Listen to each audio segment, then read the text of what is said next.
Hello students, BCom third year financial management में आज हमारा टॉपिक है स्टेजेस ऑफ कैपिटलाइजेशन, यानी कि पूंजीकरण की स्थितियाँ। सुनिए इसके बारे में। पूंजीकरण की राशि लागत सिद्धांत और आय के पूंजीकरण सिद्धांत दोनों से आकलित की जा सकती है, परंतु आय का पूंजीकरण सिद्धांत आधुनिक और वैज्ञानिक माना जाता है। संस्था की आय को ध्यान में रखते हुए पूंजीकरण की राशि के औचित्य पर प्रकाश डाला जा सकता है। यदि आय को दृष्टिगत रखते हुए पूंजीकरण की राशि उचित है तो उसे उचित पूंजीकरण फेयर कैपिटलाइजेशन कहेंगे, और यदि आय की तुलना में पूंजीकरण की राशि अधिक है तो अति पूंजीकरण यानी कि ओवर कैपिटलाइजेशन कहेंगे, और यदि आय की तुलना में पूंजीकरण की राशि कम है तो अल्प पूंजीकरण यानी कि अंडर कैपिटलाइजेशन कहेंगे। इस तथ्य की व्याख्या निम्न उदाहरण के माध्यम से की गई है। एक कंपनी की संभावित आय 40,000 रुपये है। इसी प्रकार की अन्य कंपनियों में प्रयुक्त पूंजी पर 8% की दर से आय उपार्जित की जाती है। ऐसी स्थिति में संभावित आय के अनुमान के अनुरूप पूंजीकरण की मात्रा 40,000 गुणा 100/8 यानी कि बराबर 5 लाख रुपये होगी। इसी पूंजीकरण की मात्रा से ही प्रचलित दर से लाभ उपार्जित किया जा सकता है। अब यदि भविष्य में कंपनी संभावित आय अर्जित करने में सफल रहती है, अर्थात 5 लाख रुपये की पूंजी पर 40,000 रुपये की आय कमाती है, तो यह माना जाएगा कि कंपनी का पूंजीकरण उचित है। इसे ही उचित पूंजीकरण कहते हैं। परंतु व्यवहार में दो तथ्य सदैव क्रियाशील होते हैं। प्रथम, एक बार पूंजीकरण की राशि निर्धारित करने और उसे प्राप्त करने के बाद उसमें परिवर्तन करना बहुत कठिन कार्य होता है। द्वितीय, संभावित आय को प्रभावित करने वाले बहुत से ऐसे कारक होते हैं जो आय की मात्रा में परिवर्तन ला देते हैं। इन दो तथ्यों के कारण भविष्य में आय और पूंजीकरण की राशि में उक्त प्रकार का संबंध हमेशा स्थायी नहीं रहता है। ऊपर के उदाहरण में 5 लाख रुपए की पूंजीकरण की राशि प्राप्त करने के बाद यदि वास्तविक आय की मात्रा संभावित आय 40,000 रुपये के बराबर न होकर केवल 30,000 रुपये ही हो, तो इस आय से प्रयुक्त पूंजी पर प्रचलित दर अर्थात 8% प्राप्त नहीं की जा सकती। 30,000 रुपये की आय पर प्रचलित दर से पूंजीकरण की राशि 30,000 गुणा 100/8, 8 से इसको डिवाइड कर देंगे तो इसका आंसर आएगा 3,75,000 यानी 3,75,000 रुपये होनी चाहिए। आगे देखिए। 5 लाख रुपए की लगाई गई पूंजी पर 30,000 रुपये की आय 30,000 गुणा 100/5 लाख, तो इसका आगे 6% होगी, जो प्रचलित दर से कम है।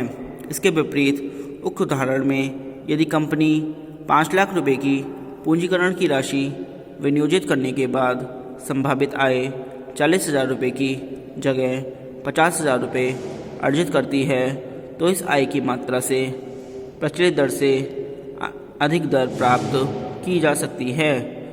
अर्जित लाभ की दर 50,000 गुणा 100/5 लाख, तो इसे काट के बराबर आएगा 10% होगी। 50,000 रुपये की आय के लिए पूंजीकरण की राशि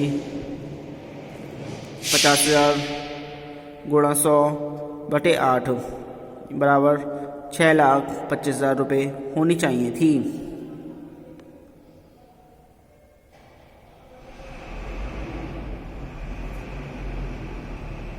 पूंजीकरण की इस स्थिति में अल्प पूंजीकरण अंडर कैपिटलाइजेशन कहते हैं। दूसरे शब्दों में आय की तुलना में पूंजीकरण की राशि का कम होना या प्रचलित दर से अधिक दर अर्जित करना अल्प पूंजीकरण की निशानी है। यहाँ पर भी पूंजीकरण की राशि को बढ़ाना अल्प पूंजीकरण से छुटकारा नहीं प्रदान कर सकता है। यह स्थिति कंपनी की लाभदायकता की क्षमता की परिचायक होती है। यह भी आवश्यक नहीं है कि उचित पूंजीकरण के लिए कंपनी अपनी आय की मात्रा को कम कर ले।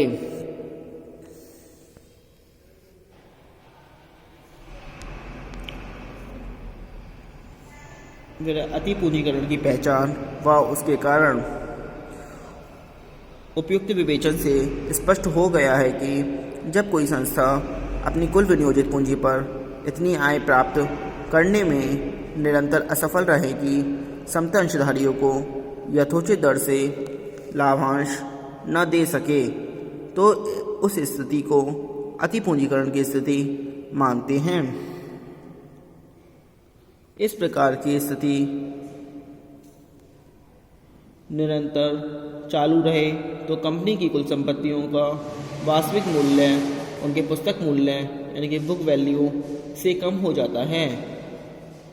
परिणाम स्वरूप सम अंशों का बाजार मूल्य यानी कि मार्केट वैल्यू कम हो जाता है। इस प्रकार अति पूंजीकरण की स्थिति निम्न समीकरण सही होते हैं। फर्स्ट है लाभार्जन की वास्तविक दर, ग्रेटर का साइन है प्रचलित दर, यानी कि लाभार्जन की वास्तविक दर प्रचलित दर से कम है, प्रचलित दर ज़्यादा है। सेकंड है व्यवसाय का वास्तविक मूल्य, ये कम है व्यवसाय का पुस्तक मूल्य से। फिर थर्ड है अंशों का वास्तविक मूल्य कम है अंशों का पुस्तक मूल्य। आगे सुनिए। उक्त मापदंडों के आधार पर अति पूंजीकरण की स्थिति का ज्ञान प्राप्त किया जा सकता है। उक्त समीकरण में प्रयुक्त विभिन्न मदों की गणना विधि इस प्रकार है।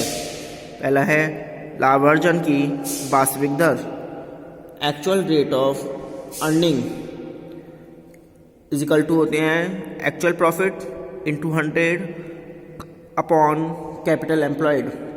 फिर आता है प्रचलित दर यानी कि करंट रेट, उसी उद्योग में कार्यरत समान प्रकार की कंपनियों द्वारा अर्जित लाभ दर, इसे सामान्य प्रत्याय दर भी कहते हैं। गणना विधि पीछे बतलाई गई थी।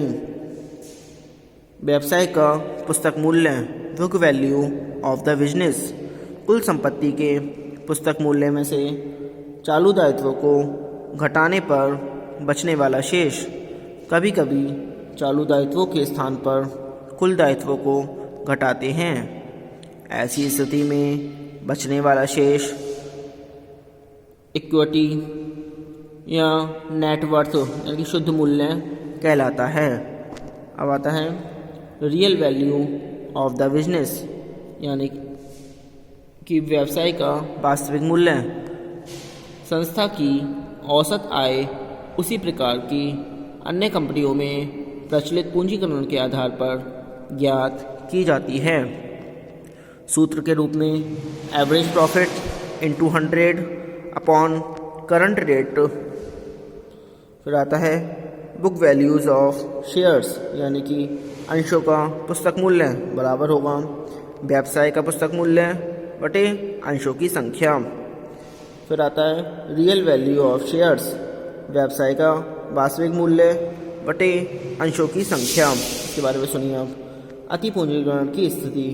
अति पूंजीकरण की स्थिति संभावित आय के गलत अनुमान के कारण, कुल संपत्तियों के अप्रभावशाली प्रयोग के कारण या अन्य कई बाह्य कारणों से उत्पन्न होती है। कुछ विशेष कारण हैं संभावित आय के अनुमान में किसी प्रकार की त्रुटि हो गई हो, प्रचलित दर से कम पर आय का पूंजीकरण किया गया हो या बाद में प्रचलित दर में परिवर्तन हो गया हो, संपत्तियों को व्यवसाय में उनके मूल्यों से अधिक राशि पर दर्शाया गया हो, प्रारंभिक व्ययों एवं अमूर्त संपत्तियों को अधिक मूल्य पर दर्शाया गया हो और धीरे धीरे इनका अपलेखन करने से लाभ की मात्रा कम होने लगी हो, उदार लाभांश नीति के कारण ह्रास एवं सुरक्षित फंड की मदों में कमी आ गई हो, जिसके कारण आय की मात्रा में भी कमी आ गई हो, ह्रास अप्रचलन या प्रतिस्थापन के लिए पर्याप्त व्यवस्था न की गई हो। फिर तेजी काल में स्थापित संस्थाओं का पूंजीकरण प्रारंभ में अधिक होता है, परंतु लाभ की मात्रा बाद में कम होने लगती है। इस कारण पूर्व पूंजीकरण की राशि अधिक प्रतीत होने लगती है। ऊंची कर नीति के कारण भी पूंजीकरण की राशि अधिक हो जाएगी। अति पूंजीकरण के प्रभाव एवं उपचार।